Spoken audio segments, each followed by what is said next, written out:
Hello and welcome all my lovely viewers out there. Thanks for stopping by and hanging out with me for this video walkthrough of this animation that we're seeing right here.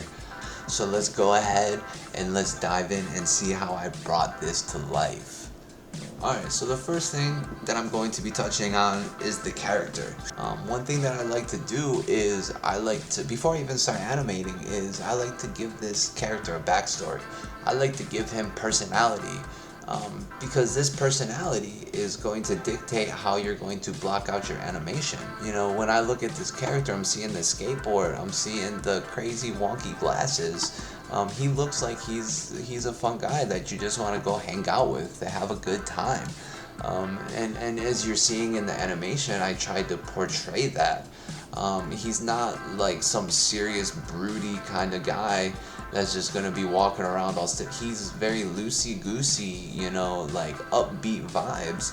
And I tried to portray that when I blocked out this animation and gave him his walk cycle. When I tried to decide how he's going to be twirling that scythe, I kept all that in mind of who this character is and what are some things that this character is going to be doing.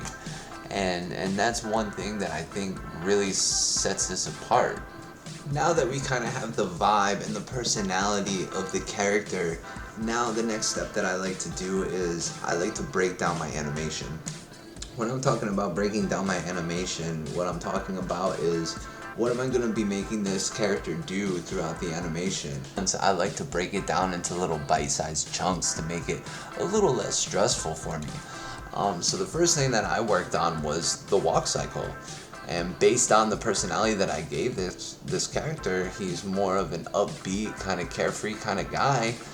So I tried to show that in the walk. You know, he's kind of got the bounce in his step. He's got some swagger to him. But before I even touch any of the joints or start animating this character, the best thing that you can do is look up reference. Reference is an animator's best friend. You know, so you just kind of go on YouTube and you start looking at references, you know, and you just study the reference and you start animating to the reference. You look at the way that the body moves. You look at how you want to incorporate this into your animation, you know, just to give the actual total vibe that you're actually going for. I took that idea of the reference and I put my own spin on it so it will work within my animation. And then the next portion of the animation that I worked on was this middle section. This middle section was definitely the hardest part for me because this is where I really stepped out of my comfort zone.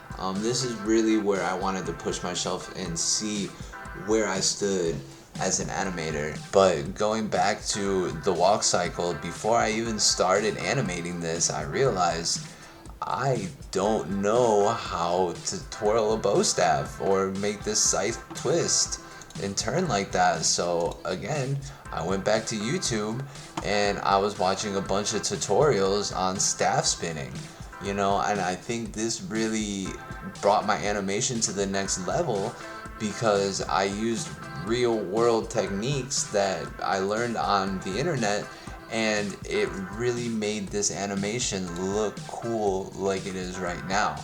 I did the same thing. I was looking up for the actual bouncing back and forth. I was watching dance videos just to see how people, you know, when they hit the impact, the secondary motions of them bouncing up, bouncing down, how their body twirls when they're trying to go from one side to the other side, and how their feet are moving, you know, going back, 1 foot behind, 1 foot in front.